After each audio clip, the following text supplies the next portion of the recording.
오늘은 함께 읽은 본문 말씀 가지고 무엇을 얻고자 하는가 라는 제목으로 우리 단기봉사팀 파송예배 그리고 1대1 양육사 수료예배 겸하여 하나님 앞에 올려드리겠습니다. 사랑하는 여러분, 여러분은 인생에서 무엇을 얻기를 원하십니까? 이 질문은 내가 궁극적으로 인생 살아가면서 무엇을 추구하고 있는가라는 질문과 연결이 되겠죠. 오늘 본문에서 사도 바울은 명확하게 자신이 무엇을 얻고자 하는지, 그럼으로써 내가 무엇을 추구하며 살아가고 있는지를 우리에게 가르쳐주고 있어요. 그것은 그의 반복되는 표현 속에 나타나는데, 여러분 오늘 본문 말씀 보면 계속 끊임없이 나오는 말이 뭐죠? 더 많은 사람을 얻고자 함이라. 유대인들을 얻고자 함이요, 율법 아래 있는 자들을 얻고자 함이요, 율법 없는 자들을 얻고자 함이라. 약한 자들을 얻고자 함이요. 계속 이러면서 뭘 이야기하고 있어요?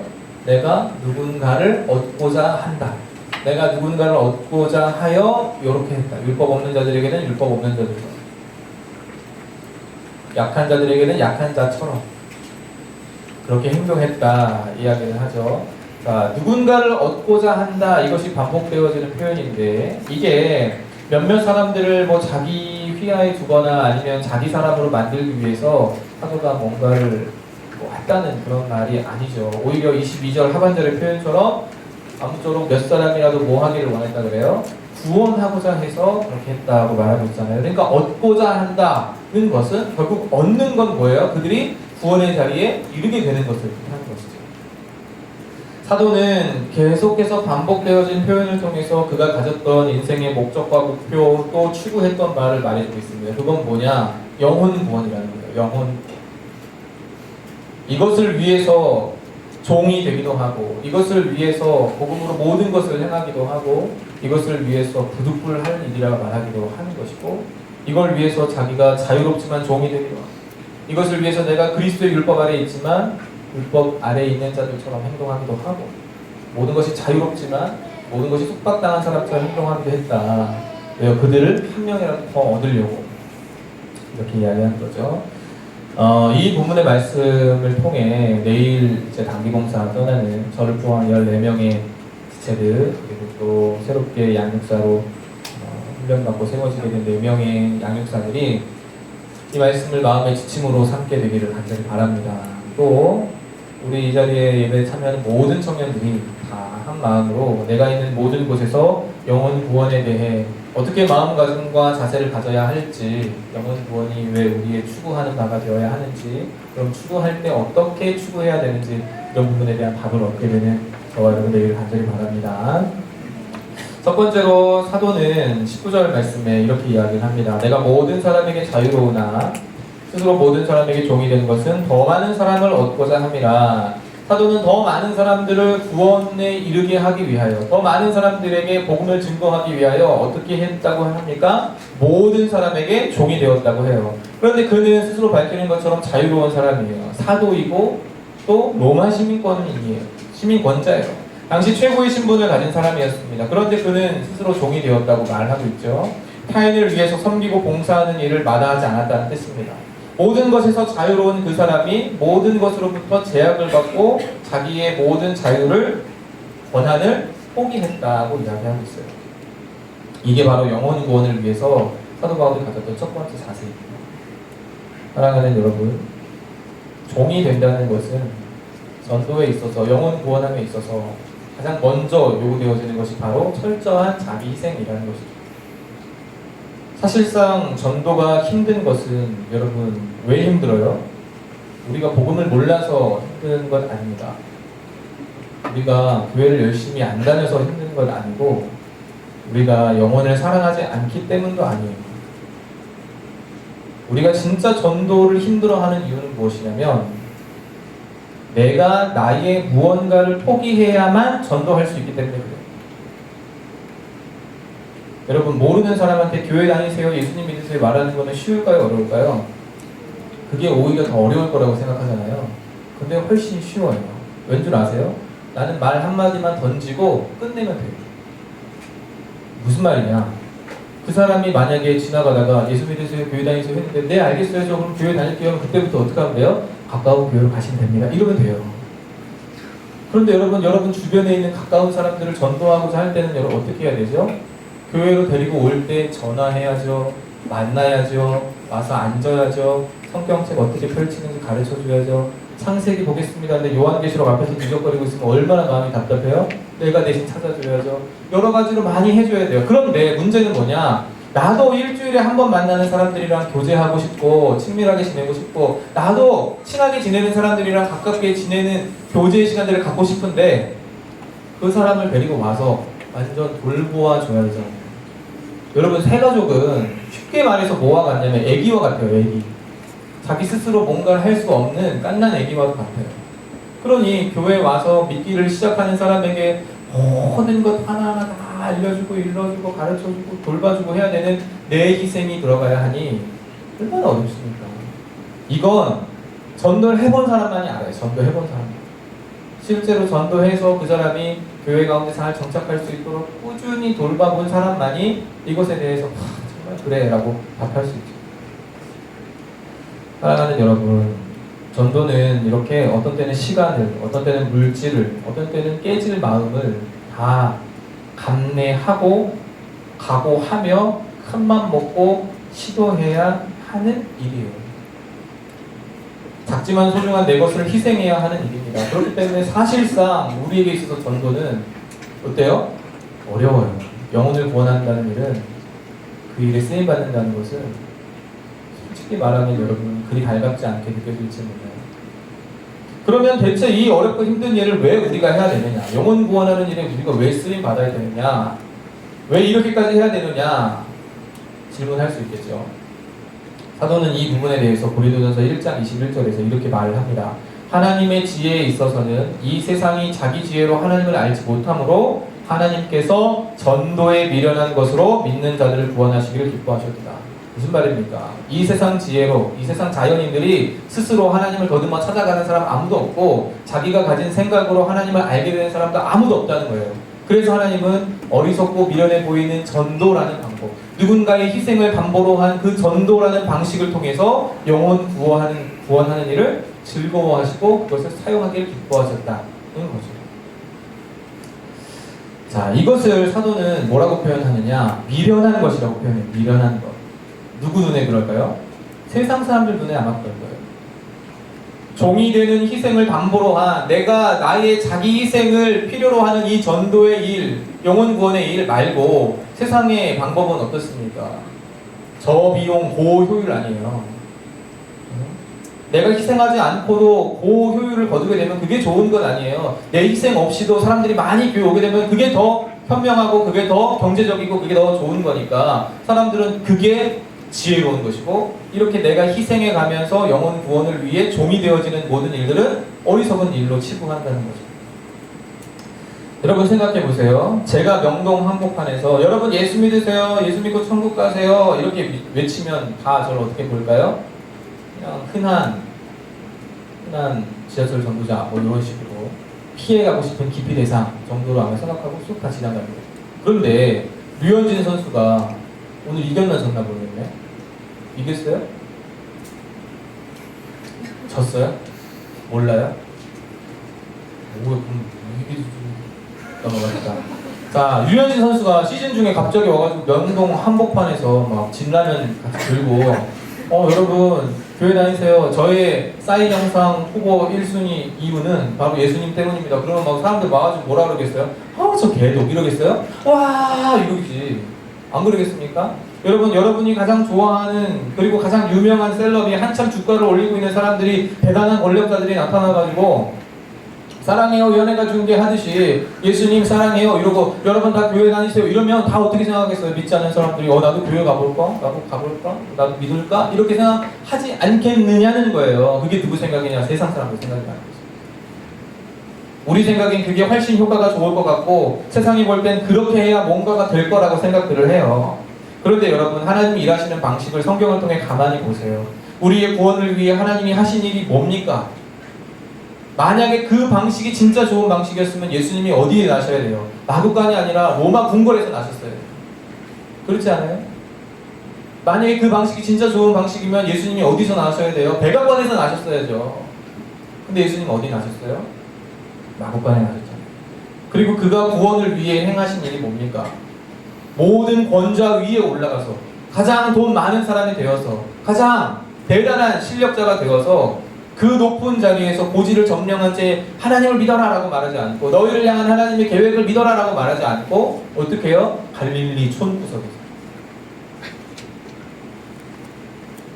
아무것도 없는 채 고난과 박해 속에서 또 십자가의 사건으로 우리를 구원하셨잖아요. 모두에게 섬기는 자가 되셨습니다. 그렇게 우리의 발을 닦으셨죠. 겸손하셨어요. 이게 바로 예수님의 사역이고 하나님이 우리를 구원하시기 위해 쓰신 하나님의 방법입니다. 사랑하는 여러분, 그래서 사도 바울은 고린도후서 4장 5절에서 이렇게 말하는 거예요. 우리는 우리를 전파하는 것이 아니라 오직 그리스도 예수의 주 되신 것과 또 예수를 위하여 우리가 너희의 종된 것을 전파합니다. 영혼 구원을 위해서는 여러분 어떤 자세와 어떤 마음으로 가야 합니까? 종된 자의 마음으로 가야 돼요. 내 희생 없이는 영혼 구원이 없다고 여러분 생각해야 돼요. 단기봉사 인도네시아로 가는데 저는 보다 처음 봤어요. 저한테 설교를 8번을 요청했어요. 열흘 동안 8번. 놀라지도 않아요. 지금은 일주일에 한 번 하잖아요. 요때 어쩌다 이제 새벽에 뭐 가끔 땜빵하는 일이 있지만 어쩌다 수요일이나 이럴 때 한 번씩 하시면 아니 저 주중에 거의 집에 못 들어갔어요. 설교 준비한다고 맨날. 대단한 곳입니다. 은혜가 가끔 넘칠 줄 믿습니다. 여러분 기도 많이 해주실 거죠? 다다음 주 제가 와서 할렐루야 이렇게 말하면 설교 너무 많이 해서 그렇구나 생각하시면 인도네시아 단기봉사 가는 팀들 또 1:1 양육사가 된 여러분들 희생하지 않고 마음을 희생하지 않고 시간을 희생하지 않고 심지어 물질을 희생하지 않고 여러분 무언가가 이루어질 것이라고 생각하지 마세요. 하나님 나라의 공짜는 없어요. 여러분들이 희생과 헌신을 담보로 하나님은 자신의 일을 펼쳐나가는 것입니다. 이 일에 쓰임받는 우리 모두 되시기를 간절히 바랍니다. 두 번째로 사도는 23절에서 자신이 어떻게 복음을 전하는 일에 매진하는지를 설명하는데 같이 한번 읽어보죠. 23절 시작. 복음에 참여하자. 복음을 위하여 모든 것을 행한다. 이게 바로 사도 바울이 영혼 구원을 위해서 두 번째로 가지고 있는 자세였어요. 복음을 위해 모든 것을 행한다. 단순히 누군가의 종이 되고 사랑으로 섬기고 헌신하고 봉사하고 이러면 그의 영혼을 구원할 수 있는가? 물론 그것은 처음 시작 단계인데 그것으로 영혼 구원을 이룰 수는 없습니다. 자기 희생으로는 영혼 구원으로 나아가는 길을 닦을 수 있을지는 몰라도 그것이 영혼 구원이 되지는 못합니다. 우리가 열심히 선행하고 봉사하는 것은 여러분 성도로서 마땅히 행해야 하는 바이기 때문에 해야 돼요. 여러분 우리가 봉사하고 우리가 선행하고 우리가 누군가를 구제하고 요 모든 일들은 선택이 아니에요. 하나님 나라를 살아가는 하나님의 백성이라면 또 그리스도의 제자라면 이건 마땅히 당연히 해야 되는 거예요. 근데 요즘은 모든 교회들이 주로 이제 복음주의권 교회들이 대다수 개인 구원에 너무 초점을 맞춘 나머지 이 부분이 많이 희석되고 약화됐어요. 우리는 그러지 맙시다. 특별히 여러분들 그러지 맙시다. 봉사는 왜 해야 돼요, 여러분? 구제는 왜 해야 돼요? 구원받은 하나님의 백성으로서 마땅히 하는 거예요. 그 받은 은혜에 감격하며 당연히 해야 되는 일입니다. 또 이것을 왜 해야 되느냐? 두 번째 측면이 있는데 그것은 복음을 위한 발판으로서 행해야 한다는 거예요. 이것이 복음을 위하여 모든 것을 행한다는 사도 바울의 말에 참된 의미가 되는 거죠. 사도가 왜 다양한 사람들에게 그들을 배척하거나 반대하는 입장에서 말하지 않고 자기 입장을 고수하면서 율법 없는 자들에게 이렇게 율법 없어서 되겠냐? 율법을 너무 준수한 자들에게 이렇게 그리스도께서 자유케 하셨는데 맨날 여기 매어 살면 되겠냐라고 그들을 정죄하고 비판하는 것이 아니라 오히려 그들처럼 그들의 입장에서 그들과 함께 마음을 나누며 왜 그렇게 사역을 했느냐? 여러분 그것은 어떻게 해서든지 그들 가운데에 무엇 전해지기를 원했냐면 바울 선생님 참 열심히 봉사하시는 우리의 종을 자처하시는 참 인격적이게 좋은 분이야 이것이 아니라 복음을 위하여 했다는 거예요. 복음을 위하여 자기가 펼치는 그 선행과 자기가 펼치는 그 자기 희생이 어떻게 해서든지 복음이라는 결과물에 도출될 수 있도록 자기가 마중물 되기를 원했고 징검다리 되기를 원했다는 것이죠. 사랑하는 우리 단기봉사팀 여러분, 4월 달부터 지금까지 정말 열심히 준비해서 달려왔어요. 제가 다 압니다. 다 보았어요. 물론 여러분들이 연습할 때 늘 같이 있지는 않았지만 그래도 할 수 있으면 여러분들이 연습하고 있을 때 저는 사무실 안에라도 있으려고 했어요. 여러분들과 함께 하고 있다는 거 은연중해라고 보이고 싶고, 또 여러분들만 있다가 혹시 모르는 사고가 있을까 싶어가지고 꼭 지켰어요. 우리 아내는 영문도 모르고 이 양반이 왜 맨날 이렇게 퇴근이 늦나 했지만 다들 웃지를 않지. 고맙습니다. 근데 여러분 열심히 달려왔는데, 수고했는데, 여러분 우리가 결국 그곳에서 펼치는 모든 봉사와 모든 사역과 모든 섬김과 모든 헌신은 다 결국 무엇으로 향하여 가야 되느냐? 예수 그리스도의 복음으로 향하여 가야 돼요. 우리가 그곳에서 칭찬받기 위해, 와, 한국에서 온 봉사팀들 진짜 춤 잘 추더라. 야, 걔네들 얼굴 뽀얗고 하얗고, 물론 아닌 개복치 닮은 누구도 있지만 정말 너무 예쁘고 너무 잘났고 너무 대단하더라. 요런 우리가 평가받기 위해 가는 건 아니에요. 우리의 수고와 우리의 헌신과 우리의 노력을 칭찬받고 인정받기 위하여 가는 건 아닙니다. 그래서 여러분 열심히 준비한 거 제가 알지만 혹 동선이 틀리고 혹 동작이 틀리고 혹 누군가 실수했어도 절대 그것 가지고 막 하지 마세요. 스스로도 너무 그럴 필요 없어요. 우리는 결국 무엇을 하기 위해 가는 거예요? 복음을 위하여. 그들과의 관계를 통해 그들이 우리가 믿는 하나님을 볼 수 있게 하기 위해서, 우리가 전하고자 하는 그 예수 그리스도의 중심을 그들이 알게 하기 위해서 우리는 그렇게 가는 거예요. 그러니 사랑하는 여러분, 열심히 수고한 것은 알지만 너무 결과에 연연하지 마세요. 그리고 여러분은 지금 계속 기도해 왔던 것처럼 단기봉사팀은 기도해야 됩니다. 우리의 방문과 우리의 헌신과 우리의 수고가 그리스도의 복음을 전하는 씨앗되게 하여 주옵소서. 그렇게 기도하는 여러분 되길 바랍니다. 또 우리 양육사들도 마찬가지죠. 양육사로서 자칫 잘못하면 내가 성경 교사로 전락하게 될 수 있어요. 배워왔던 내용들을 전달하는 사람이 될 수 있어요. 이게 같은 말 같은데 전혀 다른 말이에요. 성경 교사가 아니라 결국에 모든 성경이 예수님 말씀을 뭐라 그래요? 이 성경이 나에 대하여 기록된 것이라 하였으니 우리는 그 모든 과정들과 모든 교육의 내용들을 통해 누구를 드러내야 되느냐? 복음의 핵심이자 복음 그 자체이신 예수 그리스도를 드러내야 해요. 양육사 여러분, 신임 양육사 여러분, 아멘입니까? 네. 사랑하는 여러분, 복음을 위하여 모든 것을 행하였다는 사도 바울의 이 고백이 저와 여러분의 고백들을 다 영혼 구원을 위해서는 우리가 반드시 해야 하는 것, 복음을 위하여, 선행도 복음을 위하여, 구제도 복음을 위하여, 교육도 복음을 위하여, 그렇게 함으로써 우리가 복음에 참여하게 되는 것이죠. 우리가 이렇게 복음을 위할 때에 우리는 받은 복음의 교훈과 본질에 합당한 사람 되어서 복음에 참여하는 자가 되는 것이죠. 주 안에서 사랑하는 청년 여러분, 복음을 위하여 모든 것을 행하여 복음에 참여하는 모두 되시기를 주님의 이름으로 축원합니다. 마지막 자세는 우리가 오늘 읽지는 않았지만 그 위에 16절, 17절에 나와 있는 사도 바울의 표현인데, 마지막 한 가지 자세 이것만 보고 마치도록 하겠습니다. 우리 같이 16절, 17절 읽어보죠. 시작. 내가 복음을 전할지라도 자랑할 것이 없으면 내가 부득불을 할 일입니다. 만일 복음을 전하지 아니하면 내게 화가 있을 것이다. 내가 내 자유로 이것을 하면 상을 얻으려니와 내가 자유로 아니한다 할지라도 나는 상명을 받아. 복음 전하는 일, 전도하는 일, 이것은요 해도 되고 안 해도 되고 이런 거 아니에요. 이건 뭐예요? 특별한 은사를 받은 사람들만 하는 것도 아니에요. 신앙이 좋고 대단한 사람들만 하는 것도 아닙니다. 누가 하는 거예요? 전도는 누구나 해야 하는 의무이고 그리스도인이라면 마땅히 행해야 하는 사명입니다.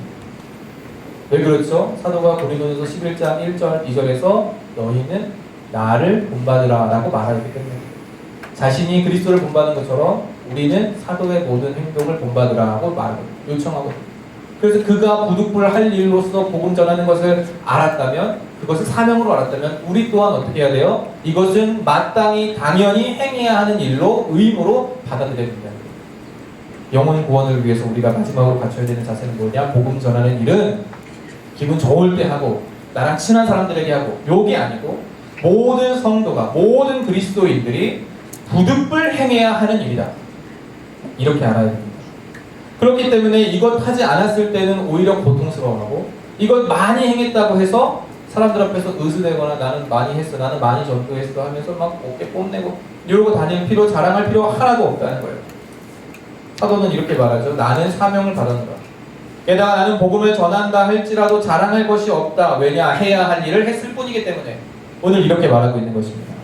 그런데 여러분, 여기서 거꾸로 생각해보면 만일 그 의무를 당하지 않으면 뭐라고 합니까? 어떻게 된다고 해요? 그때는 내게 화가 있을 것이다. 사도가 그렇게 말하고 있습니다. 의무와 사명이 갖는 의미가 바로 이것입니다. 강제성이 있다는 거예요. 또 뭐가 있죠? 강제성과 함께 의무에 대해서는 평가가 따르는 평가. 의무와 사명을 다하지 않을 때 우리는 처벌을 받거나 징계를 당합니다. 납세, 또 군복무, 뭐예요? 국민으로서 당연한 의무죠. 세금을 내지 않으면 어떻게 돼요? 징수돼요. 추징 들어갑니다. 군대 안 가려고 막 도망치고 이리저리로 피해 다니는 사람들도 있어요. 제 친구 중에도 있었어요. 어떻게 될게요? 33세 공익근무요원 갔어요. 맨날 우리는 만날 때마다 그래 뭐 빨리 가, 빨리 가. 아, 자기 면제 받을 수 있다고. 걱정 마라. 나 금방 면제 받는다. 33세 갔어요. 놀렸지 내가 가라고 했을 때 갔으면 벌써 예비군 끝났겠다.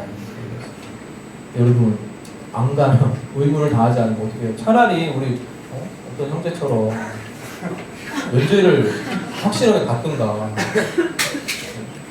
근데 다 다녀와가지고 면제 사유에 너무 안타까운 하나님의 위로가 있는 줄 믿습니다. 있어요. 또 최근에 우리에게 이 전도도 부여된 의무이고 사명이에요. 그래서 사도 바울은 이 일을 감당한다고 합니다. 여러분, 나는 그 의무에서 면제되었다 생각하지 마세요. 나는 말도 잘 못하고요. 나는 남들 앞에 부끄러워서 나서지도 못하고요. 교회 가서 말 한마디 하기 너무 힘들고요. 내 주변에는 교회 안 다니는 친구가 없어요. 나는 전도에 면제됐나 봐요. 착각이에요, 착각. 그 의무 다하기 위해서 여러분 부지런히 찾아 나셨어요. 그리고 보내는 선교사로서의 사명을 감당하셔야 돼요. 이제 우리 열흘간, 11일간 관계봉사팀 내일 새벽 5시 반에 출발합니다.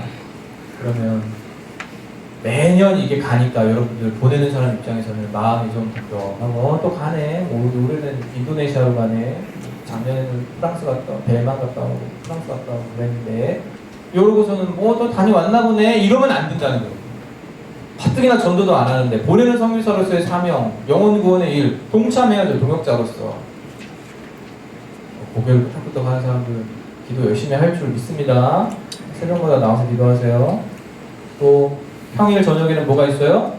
수준기가 있어요. 수준기. 수련회 준비기도회. 수련회 준비기도회 때도 나와서 여러분 기도해주세요. 단기봉사팀을 위해서 8번 설교하는 현바울 목사님을 위해서 하는 그 입술에 원수를 목이 상치 않게 하시고